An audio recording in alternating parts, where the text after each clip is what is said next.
पटेल प्रहलाद भी। राहुल गांधी और उनकी टीम ने आज बीजेपी को देश भर में एक बड़े व्यूह समझते होंगे आप, व्यूह में फंसा दिया है। दिल्ली से लेकर पंजाब, मध्य प्रदेश, ओडिशा, बिहार, पश्चिम बंगाल, जम्मू कश्मीर, महाराष्ट्र, तमिलनाडु, तेलंगाना, हर जगह बीजेपी अलग अलग मामलों में घिर गई है। कांग्रेस के साथ साथ इंडिया गठबंधन के दल बीजेपी पर सवाल उठा रहे हैं और जवाब देने की जगह बीजेपी हिंदू मुसलमान करने में लगी हुई है।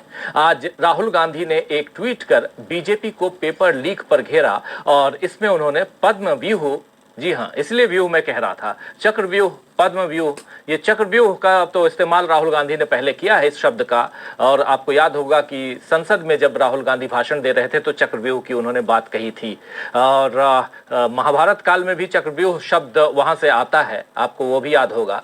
तो अब राहुल गांधी ने पद्म व्यूह शब्द का इस्तेमाल किया है, जिसका मतलब हुआ, पद्म मतलब कमल, कमल का व्यूह, यानी बीजेपी के निशान को लेकर राहुल गांधी ने डायरेक्ट अटैक किया है। क्या कुछ लिखा है राहुल गांधी ने, जरा पहले उसको देख लेते हैं और चर्चा आगे बढ़ाएंगे। बहुत कुछ है।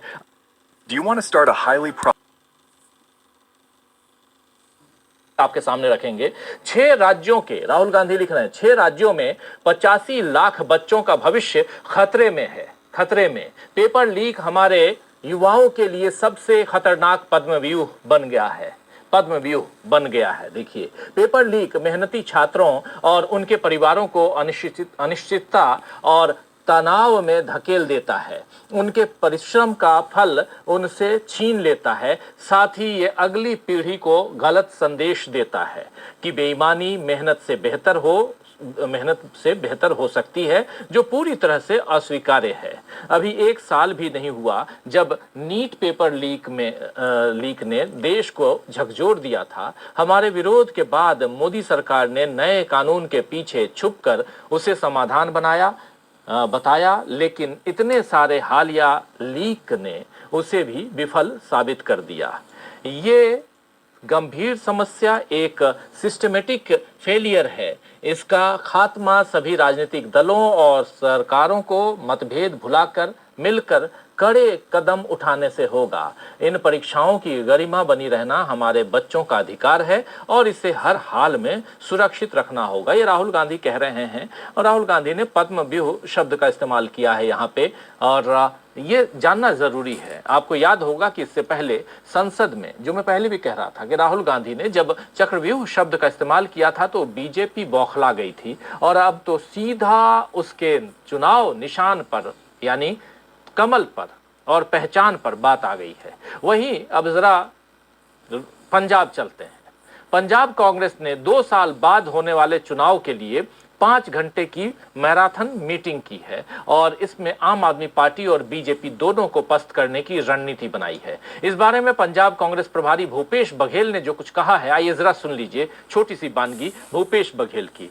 पंजाब के अलावा भी दूसरे राज्यों में चलेंगे, हर राज्यों में कैसे बीजेपी को घेरने का, और बिल्कुल जो बम्बार्डिंग कहते हैं एक साथ केंद्र से लेकर राज्यों तक आज कांग्रेस पार्टी ने की है। जरा देख लेते हैं क्या कह रहे हैं यहाँ पर भूपेश बघेल।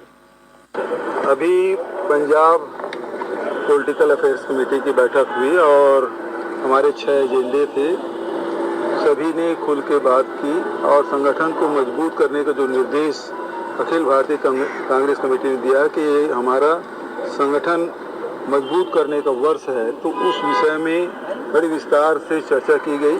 वैसे भी पंजाब में कांग्रेस बहुत मजबूत है, लेकिन उसे माइक्रो मैनेजमेंट करने की आवश्यकता है और इस मामले में सभी ने सहमति व्यक्त की और संगठन मजबूत करके अगले जो बैठक होगी उसमें एजेंडा भी हम लोग तैयार करेंगे पंजाब जो सरकार है उसके खिलाफ, और पंजाब के मुद्दों को लेकर एजेंडा तय करेंगे और उस सब को लेके हम बूथ लेवल तक जाएंगे और ट्रेनिंग प्रोग्राम भी होगा और बूथ कमेटियां भी बनाएंगे। और उसके बाद पंजाब के किसानों के, युवाओं के, महिलाओं के, दलितों के और वहाँ जितने भी नशा ड्रग वगैरह के जो मुद्दे हैं उस सब मुद्दों को लेकर एक लड़ाई लड़ने की तैयारी हम सब करेंगे। तो ये सारे मुद्दों में करीब 5 घंटे विस्तार से चर्चा की गई। तो यहाँ कांग्रेस पार्टी पंजाब में अभी 2 साल बाद चुनाव है, लेकिन तमाम मुद्दों को लेकर कांग्रेस पार्टी पंजाब में तैयारियों में जुट गई है। इधर ओडिशा चलते हैं दोस्तों। ओडिशा में आज यूथ कांग्रेस ने सीएम मोहन मांझी, वहां मोहन मांझी को आप कई लोग उनका नाम भी नहीं जानते होंगे। ओडिशा के मुख्यमंत्री हैं और बीजेपी से हैं वो, और मोहन मांझी के खिलाफ आज यूथ कांग्रेस ने नारेबाजी करते हुए सड़क पर प्रदर्शन किया। अभी ओडिशा विधानसभा में बीजेपी विधायक पर कांग्रेस विधायक से हाथापाई का आरोप था, इसी के खिलाफ कांग्रेस ने प्रदर्शन किया है। ओडिशा यूथ कांग्रेस का प्रदर्शन ये देखिए, जरा फुल स्क्रीन ले आइए और साफ साफ कि अलग अलग राज्यों में कांग्रेस कैसे तैयारी कर रही है, तैयारियों में जुटी हुई है, उसका ही ये नमूना है। जरा सुन लेते हैं शुरुआत से क्या कैसे ये पूरा का पूरा मामला। जरा फुल स्क्रीन ले आइए अगर ला सकते हैं तो। बहुत इंपॉर्टेंट है कि ओडिशा में भी कांग्रेस यहाँ महत्वपूर्ण ढंग से, जरा देख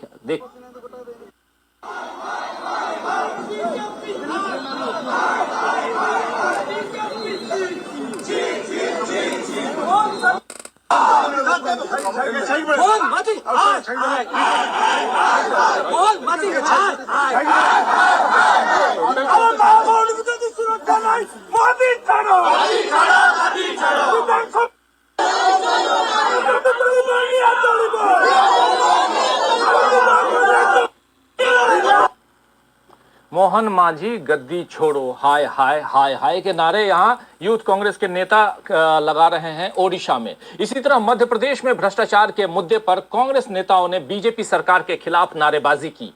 कांग्रेस विधायक दल ने नेता प्रतिपक्ष उमंग सिंघार के नेतृत्व में कांग्रेस सरकार से सवाल पूछा कि सोने की ईंट किसकी है, जांच कराओ। कांग्रेस का आरोप है कि बीते कई सालों में परिवहन विभाग में हजारों करोड़ रुपयों के घोटाले हुए हैं, जिसमें नकदी के साथ 52 किलोग्राम सोना भी मिला, लेकिन सरकार और जांच एजेंसियों की लापरवाही के चलते आज भी घोटाले के असली गुनाहगार पकड़ से दूर हैं।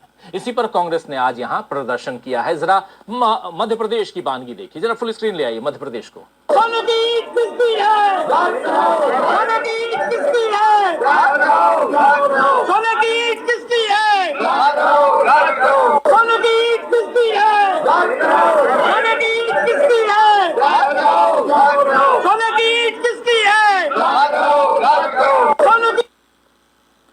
तो सोने की ईंट किसकी है, ये पूछा जा रहा है मध्य प्रदेश में। उधर दक्षिण भारत में परिसीमन, जी हां डिलिमिटेशन, परिसीमन के मामले पर बीजेपी के खिलाफ विपक्ष एकजुट हो रहा है। इस बारे में आज तमिलनाडु सरकार ने तेलंगाना जाकर सीएम रेवंत रेड्डी को 22 मार्च की बैठक में शामिल होने को कहा है, जिस पर रेड्डी ने कहा है कि जनसंख्या के आधार पर लोकसभा निर्वाचन क्षेत्रों का पुनर्निर्धारण दक्षिण के राज्यों के साथ धोखा है और वो इस बैठक में जरूर शामिल होंगे।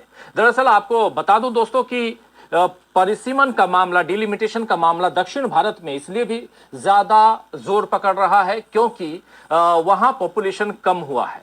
पढ़े लिखे लोग, पॉपुलेशन को कंट्रोल करने की कोशिश, और पिछले 10 साल में वहां पॉपुलेशन कंट्रोल हुआ।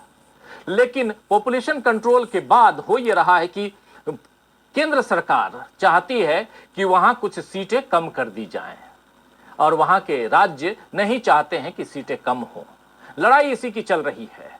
आज इसी मसले पे तमिलनाडु सरकार, और आज नहीं बल्कि आज से सप्ताह भर पहले तमिलनाडु सरकार और वहां के मुखिया, वहां के मुख्यमंत्री एमके स्टालिन ने देश भर के विपक्षी दलों के नेताओं को एकजुट होने का आह्वान किया है और 22 तारीख को एक बैठक बुलाई है चेन्नई में। उस बैठक में रेवंत रेड्डी को भी बुलाया गया है, क्योंकि वो कांग्रेस पार्टी की तरफ से मुख्यमंत्री हैं तेलंगाना में, आप जानते हैं। लेकिन सबसे बड़ी बात कि आंध्र प्रदेश के मुख्यमंत्री को भी बुलाया गया है और ओडिशा के जो बीजेडी है, जो हारी इस बार, और वहां बीजेपी की अब सरकार है, बीजेडी, नवीन पटनायक, उनको भी बुलाया गया है। देखते हैं, सबसे इंटरेस्टिंग होगा कि नवीन पटनायक का प्रतिनिधि या नवीन पटनायक खुद या उधर चंद्रबाबू नायडू या उनका कोई प्रतिनिधि इस बैठक में, जो 22 को होने वाली बैठक है, उसमें पहुंचता है कि नहीं पहुंचता है।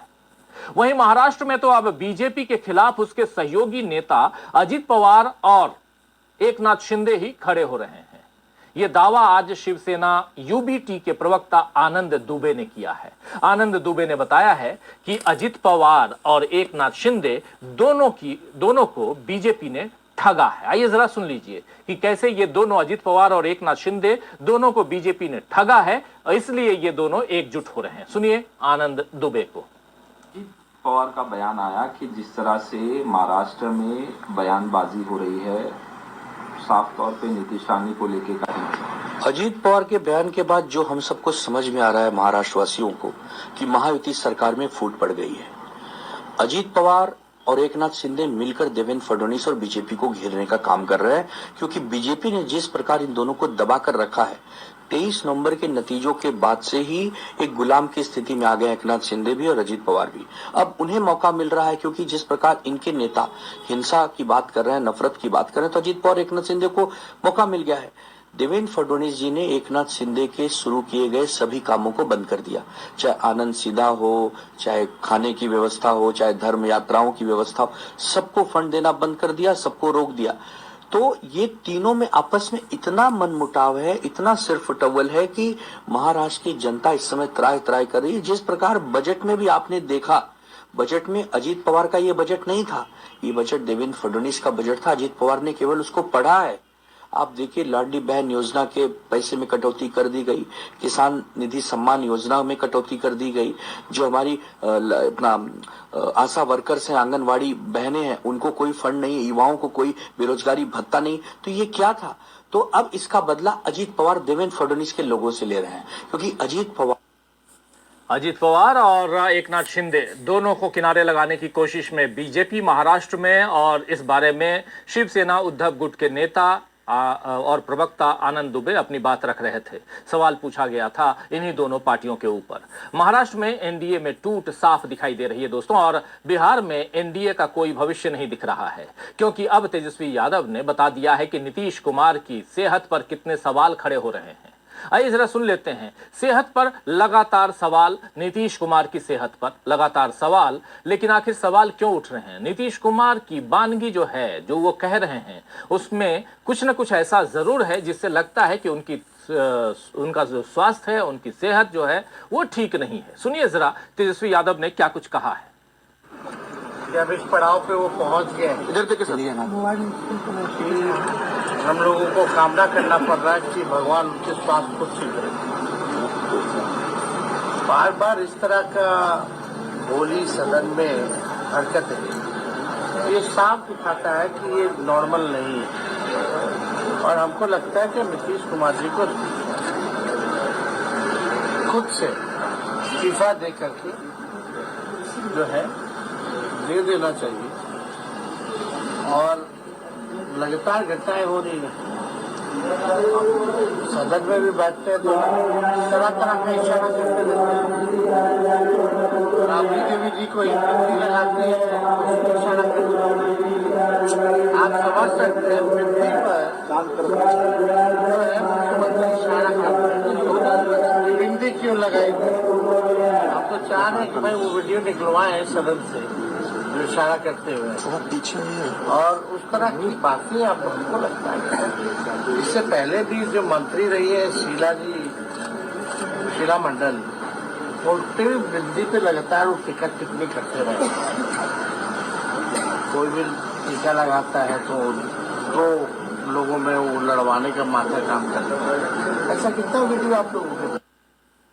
तो सुन रहे थे यहाँ तेजस्वी यादव को। तेजस्वी यादव के जो आरोप हैं उनमें अकेले नीतीश ही नहीं, बल्कि उनके कारण बीजेपी भी परेशानी में पड़ेगी, और ऐसे में बीजेपी चाहे जितना दम लगा ले, उसे बिहार में जीत नहीं मिलेगी। वहीं पश्चिम बंगाल में भी अगले साल होने वाले चुनाव से पहले बीजेपी नेता परेशानियों में पड़ रहे हैं। नेता प्रतिपक्ष शुवेंदु अधिकारी ने मंगलवार को, यानी 2 दिन पहले, टिप्पणी की थी कि अगर भाजपा सत्ता में आती है तो तृणमूल कांग्रेस के मुस्लिम विधायकों को विधानसभा से बाहर निकाल दिया जाएगा, जिसके बाद आज विधानसभा में शुवेंदु अधिकारी के खिलाफ प्रस्ताव पारित किया गया है।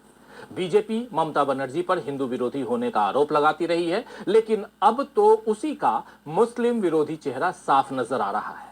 तो उत्तर से दक्षिण और पूरब से पश्चिम तक कैसे चक्रव्यूह में घिरी हुई है बीजेपी और कैसे एक अलग व्यूह पद्म व्यूह बता रहे हैं राहुल गांधी। आज इसी पर चर्चा करेंगे और समझने की कोशिश करेंगे कि पूरा का पूरा देश आज की तारीख में कहीं न कहीं बीजेपी के खिलाफ एक माहौल बना रहा है या देश में माहौल बन रहा है और उसमें कांग्रेस अग्रणी भूमिका निभा रही है।